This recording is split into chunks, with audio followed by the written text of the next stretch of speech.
I am a go-getter. Like I told my husband, I said, I'm going to make this work. And I told him, I said, the first 5 years, I'm going to grind and I am going to do anything and everything I can to build this business so those referrals start coming to me naturally.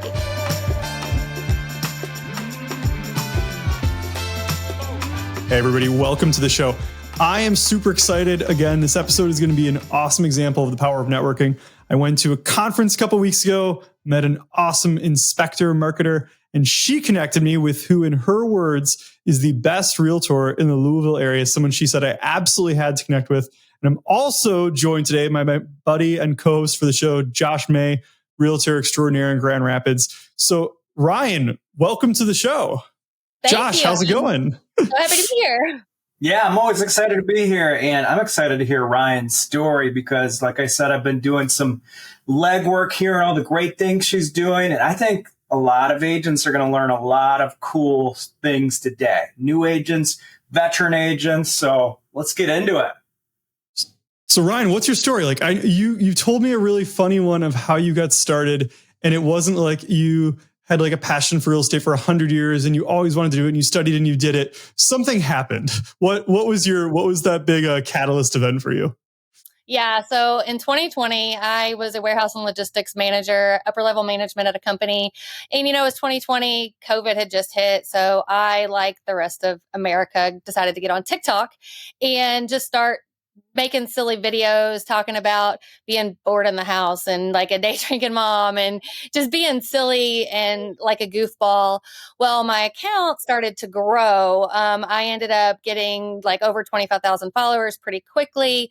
I had wore my company work shirt in all of my social media posts and Facebook, Instagram, everything before. So, when I was making TikTok videos with my company work shirt on, I didn't think anything of it at all.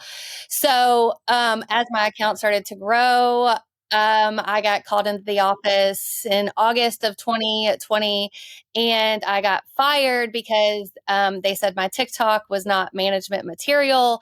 And it was kind of devastating at first, but now it's like a big joke because I've been able to definitely capitalize on that and do so many great things since leaving that position. I love that. So what was the catalyst to get into real estate when that happened? Well, I was already taking my real estate classes because my sister is actually a real estate agent and I'm super competitive. And I was like, oh, well, if you can do it, I can do it better. But I was already taking my classes and I was like, oh, I can just do this like kind of on the side. So when I lost my job, I spent the last like part of 2020 finishing my classes and got my license in February of 2021. And I didn't know a thing about selling real estate. Of course, I had bought 2 homes, but I was just like, I think I could possibly be good at this. Right. Well, what I'd love to know is what was the next step for you as a new agent? You're starting a new career. Did you pull in some mentors? Like how have you gotten, because you're incredibly successful after 2 years, which we'll get into, but how did you learn, like, what's the next step for me to be successful in this business? Like, tell me a little bit more about that. The main thing I did was I documented my whole journey. So I documented my journey of losing my job. I documented my journey on social media of me taking my real estate classes, me failing my exam the first time, then getting my license. And then within 2 months of having I didn't even have my license 2 months. One of my friends reached out. He was deploying and he asked me to sell his house. And when I first got my license, I joined a team with my sister and that ended up not working out for me. So I left that team pretty quickly, but really just documenting my journey, staying very present on social media, and then just putting myself out there, which that's really paid off for me and got me started in growing my business. Well, I think too, that really speaks to like knowing your strengths and then using anything that you're already having success with in either a former career or your personal life and leveraging that, right? Like, so for you, it was social media. Like, you got fired for being authentic and for being yourself, but that helped you get to 25,000 followers. So you leverage that into your real estate career, which I love. And I think everyone out there has something different, right? Like, you don't need to be listening and think, oh, well, I'm not into TikTok, so I'm going to turn this episode off. It's what were your skill sets before you got into real estate? what were your skill sets in your last job that you could apply here? And I think if people think of it that way, it becomes a little bit more like relatable for really anyone listening. Yes, I'm very much a relationships person. Even with my last job, I had people that worked under me, and I really tried to build relationships with them and be more than just their boss. So I look at it more of like the relationship aspect instead of just like selling and buying houses. Yeah, because I know you told me when you were getting into real estate, you decided really quickly. You didn't necessarily know like where your business was going to come from, but you decided like how you didn't want to be. Like walk us through what you weren't looking for. Well, I did obviously let everyone know that I was a real estate agent, but I didn't want to beg my family and my friends for business and, hit them up in their inboxes on social media all the time. So I decided to purchase paid Zillow leads and I figured that I would try to get my business started that way. So I didn't have to ask people for business and I would just let it come to me that way. And how'd that work out? I mean, why don't we actually take a step back? Like what were your numbers your first year, second year, and now where are we going to end 23? So my first year, I sold 12 houses and I was like right around 5 million. My second year, I sold 76 and I was at 9.4 million, which put me in a top producer at my brokerage. And then this year, I am on track to do close to 90 and I'm at 12.6 million currently. Wow. That's amazing. That is incredible. Now, I want to ask you a couple more follow-up questions on that, because after 3 years, that's amazing. And I've got a lot to ask now. So as a new agent, in my opinion, that's the hardest step is to get through that first year. You're starting something new and you're doing these 5, 6, 12 deals for you. One, were you discouraged at all, or were you nervous about making it? And then how did you make such a big leap?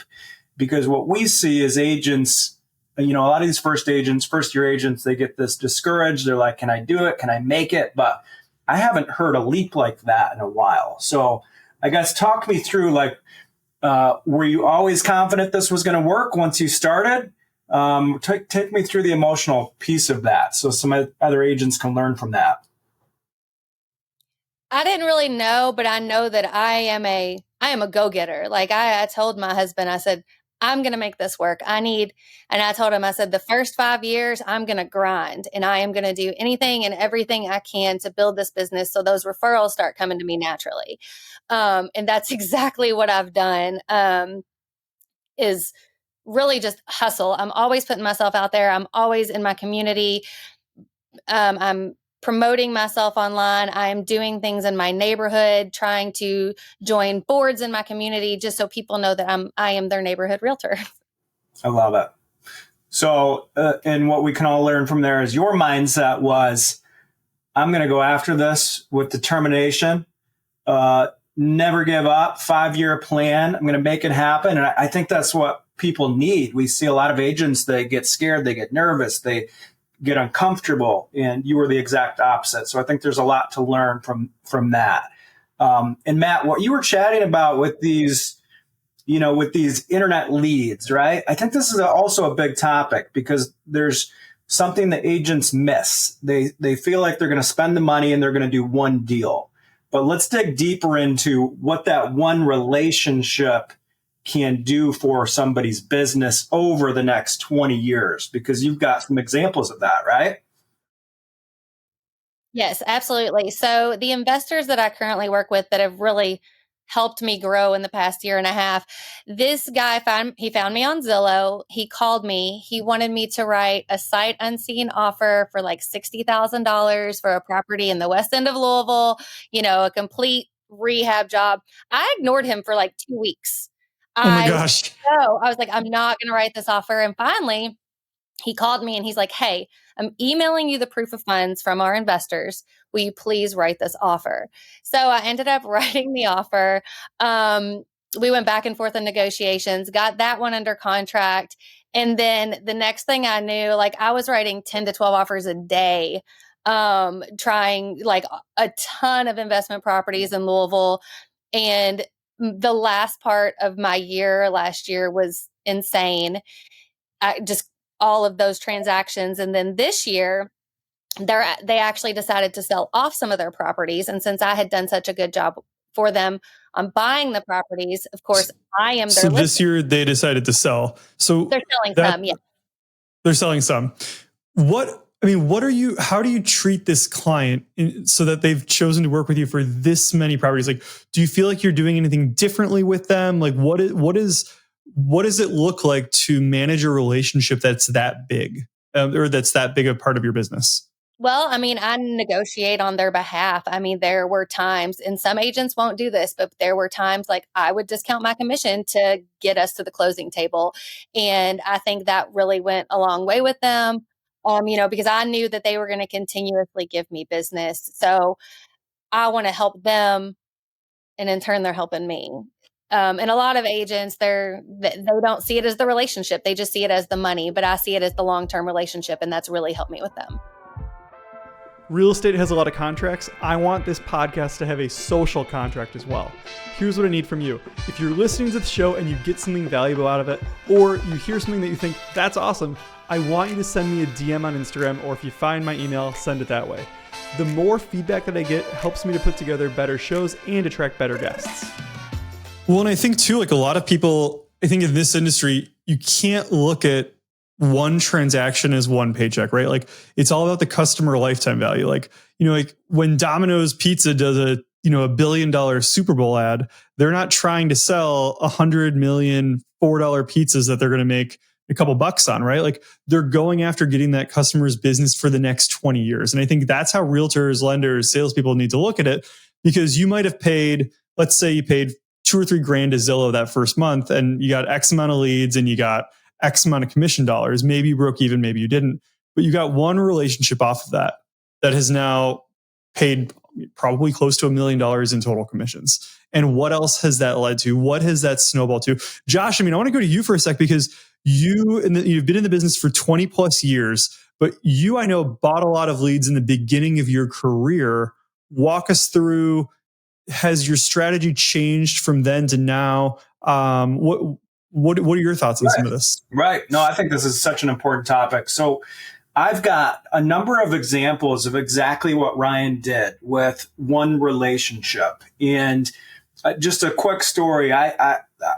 This was probably 10 years ago. I was showing bank-owned foreclosures, $40,000 properties. And it was a son that he was a 21-year-old kid. But he had a very large family.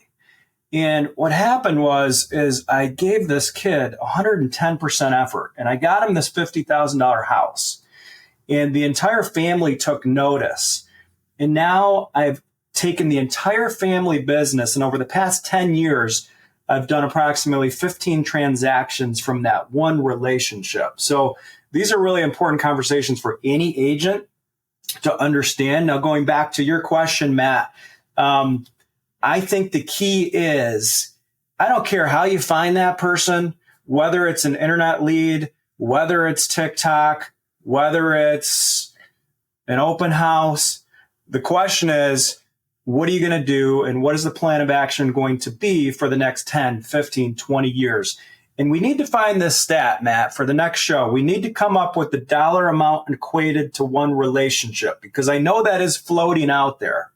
If you do this right in real estate, I think that number was maybe like $80,000 per relationship over the course of your career. I'm just kind of guessing, but I know it's a big number.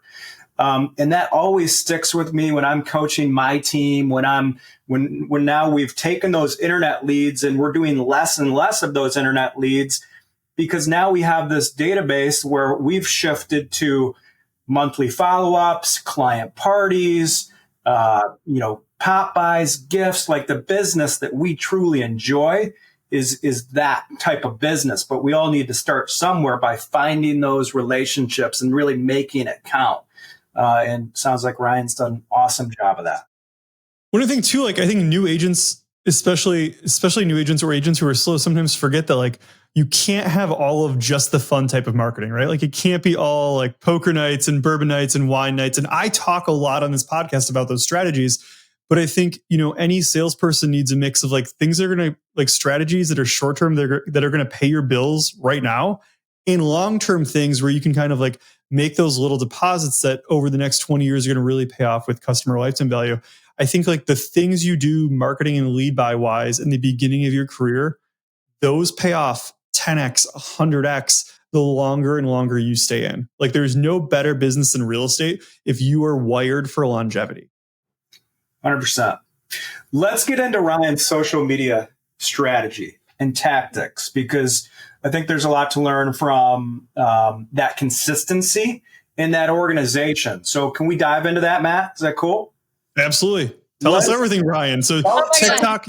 Go ahead, tell us everything, because that is there's some organizational piece there that I know is very important, especially with 25,000, 50,000. How many subscribers do you have on some of these sites right now? On TikTok, I'm about 130,000 right now. Okay. Trying to grow. Really, but my TikTok, there's no rhyme or reason behind anything I post half the time. People know I'm a real estate agent, and I sometimes post real estate content, but people follow me there because I'm relatable. I'm likable. I'm an idiot. Sometimes I'm just a goofball. I make fun of my kids. I make fun of my husband. Like things like that. Now, when it comes to my Instagram, I am very educationally driven on my Instagram. I put a lot of content out about the home buying process, the home selling process. And then I'll sprinkle in some goofball stuff there too. But really my Instagram is for information, education. TikTok, I am trying to make it a purpose or like a point in 2024 to get more leads from my TikTok account.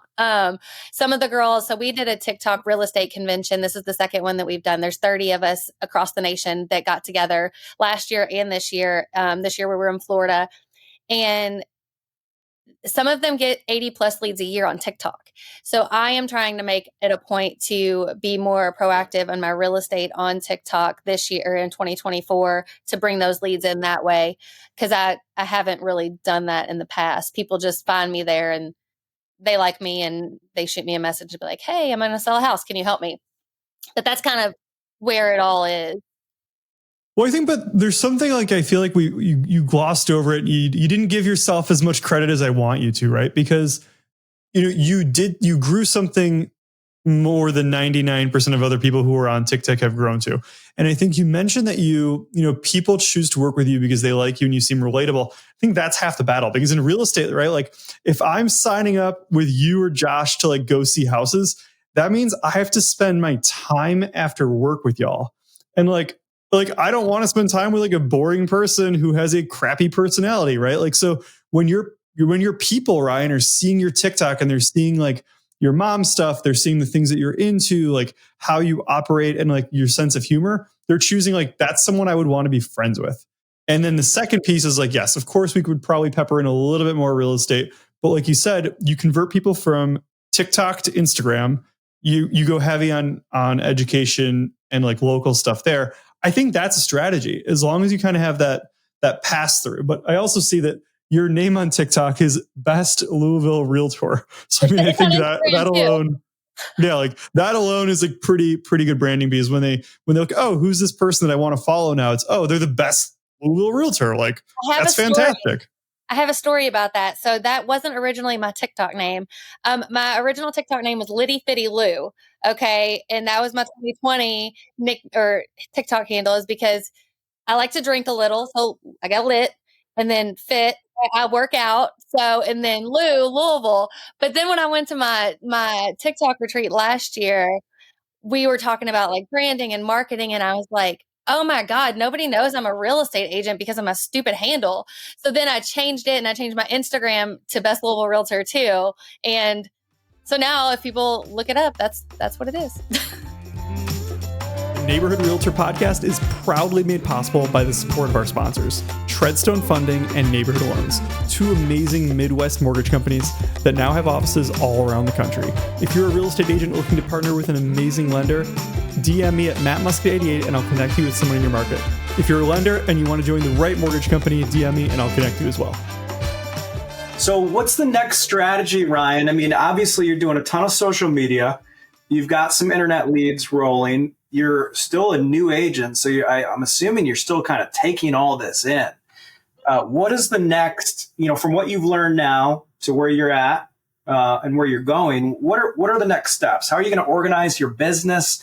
What does that look like? Because with 90 deals a year, getting to 100 deals, 120 deals, there has to be an incredible amount of organization.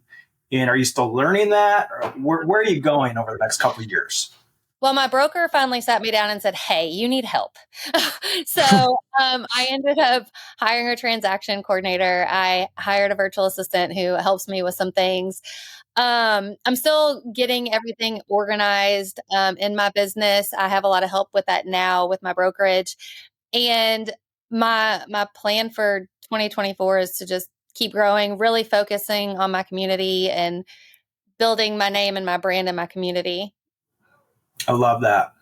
And there's a huge place for that. I'm telling you, there's a huge place for that in the real estate space. Just keep being authentic. But as you grow, continue to get organized, continue to work on your efficiencies, and you're going to be very ahead of the game. So that's awesome. Awesome to hear. Josh, I want to pivot to you for a sec because Ryan's had a lot of success, obviously, with video on TikTok. I know in the last year, you've dove in hard with video. I mean, I've seen videographers at your office a lot. I'm seeing a lot more online, but you're doing it on a different place. What's been your video strategy of recent? Yeah, I mean, I'm super excited about this. So we've been doing video kind of loosely for the past 5 or 6 years, but about a year ago, I just started to realize that the direction of internet leads, the Zillows of the world, everything became watered down. Everything became very difficult to convert a lot of these leads. And I wanted to create something that I could have people coming to us, right? When we're talking about authenticity, we wanted to show like who we are in West Michigan as real estate professionals. So we mapped out a plan. It's very much focused on YouTube, and we are committed to, obviously, Google owns YouTube. So we're very committed to the YouTube SEO piece on Google, where we're shooting these community videos. We're going all around West Michigan into every single community. We're posting that. We're cutting that up into multiple shorts. We're repurposing that video on TikTok, Instagram, Facebook. But then we're turning that video into a blog, and my assistant Katie's become an SEO expert, converting that into the blog, making sure everything's optimized correctly. And we're getting a ton of traction off of ranking very high on Google now as people are typing in, relocating to Byron Center, Michigan, or Ada, Michigan, or Rockford, Michigan. So we've got the entire 2024 schedule mapped out. Like literally, it's very detailed. We've got a videographer. We know who's shooting. We know when they're shooting. We've got deadlines. And I know that's the way we need to be, because I've been doing this long enough to know if you don't schedule things, sometimes it just doesn't get done, right? The key is an execution. And that is my word of 2024 is execute, because most realtors, let's face it, we're all big idea people. We've got great ideas, but a lot of times we don't have time to execute. So that's the key. And we're seeing a ton of traction. We're working with buyers relocating in town. I got a call from somebody out of Wilmington, North Carolina, and they were asking me to work with them. And this was 2 houses, roughly $3 million in real estate. And they're literally like asking me, they're like, Josh, will you please work with me? Because I just watched your video about moving to Ada, Michigan, and I feel like I'm in love with this place. And you seem like you'd be a great realtor. So it's pretty cool. I'm really excited about the future. And again, getting back to why we did that is I want to control more of the future of my business. And I think internet leads can be unpredictable, the expense of those in the future. So I'd rather invest in this arena to, kind of protect the business over the next 5-10 years. Yeah. And I think it really goes to like the stage of career, right? Like we talked about like what to do in the beginning, and then we talked about like what the next plan is. And I think at any stage in your career, you have to know where your business is is the ROI getting better? Is the ROI getting worse for you? And like, what other opportunities do you have? And Ryan, I know you mentioned to me that you're kind of doing something similar. So you have a South End spotlight that is like something you just started doing and that you're going to be doing a lot more of in 2024. What is that for you? So actually the South End Spotlight, it's kind of like so me and one of my agent friends, Julie, we both live in the South End part of Louisville, Kentucky, and we started a like clothing brand called the South End Hustlers. So we have all this South End Hustler merch, like we take it to local businesses out in our community. And then I was like, well, what if we started spotlighting local businesses, like interviewing them and just bringing awareness to their little mom and pop shops here in the local community. So her and I started doing that. We started the South End Spotlight. I think we have 10 episodes out right now. And then we have several more planned. My media team at my brokerage, they do it all for us. It's amazing. They come out, they have all the equipment. We interview. I mean, they cut it all up. It's amazing. I just love them. And then we're going to continue doing that in 2024. But also in 2024, I'm going to kind of roll off into my own, start doing neighborhood spotlights. I'm going to start doing school spotlights with principals and counselors and start trying to do more family videos in our local community. So that's kind of like, I'm going to add more video into 2024 that way as well. It's kind of like a tree and like a root system, right? Like you start with like some basic videos on the community and then you go deeper and deeper and deeper until all of the good videos about a certain topic or area are in essence ones you've put up there. And then, right, like any consumer going on TikTok, YouTube, searching for, the South End of Louisville or anywhere near there is going to say, oh my gosh, Ryan is the expert. And oh my gosh, she looks fun. I would love to work with her and have a drink after we close our first deal. That's the goal. I love it. That's the goal. So Ryan, if someone has a client moving to your area or knows someone in your area that you'd be a great fit for, how would they get a hold of you? First of all, I have a great relocation guide, but you can find me at Best Louisville Realtor on TikTok, on Instagram, and then it's ryancecilrealtor@gmail.com is my email. And I will be publishing that in the podcast notes. Josh, how about you? If someone knows someone in the great area of Grand Rapids, how do they get a hold of you? I've got an easy name, so you can always just type in my name, Josh May. That'll pop right up on Google. But our website is marketgrandrapids.com. Either or will be fine. And we also have a great relocation package. So nice work, Ryan. We're happy to help anybody. Well, everyone listening, the two people on the show today are here because they want to share and they like to share. Nothing we're doing in real estate is a gigantic secret. I mean, if someone does have one, please call me privately and I'll keep your secret. But I mean, most of the stuff is things that other people are doing around the country. And the fact that Josh being in the business for 20 plus years and Ryan being in the business for 2 to 3 are doing like similar variations on the same concepts, that should tell you something. So guys, thank you so much for being on the show today. Can't wait to learn more and see how you all progress in the rest of the year. Thanks, guys.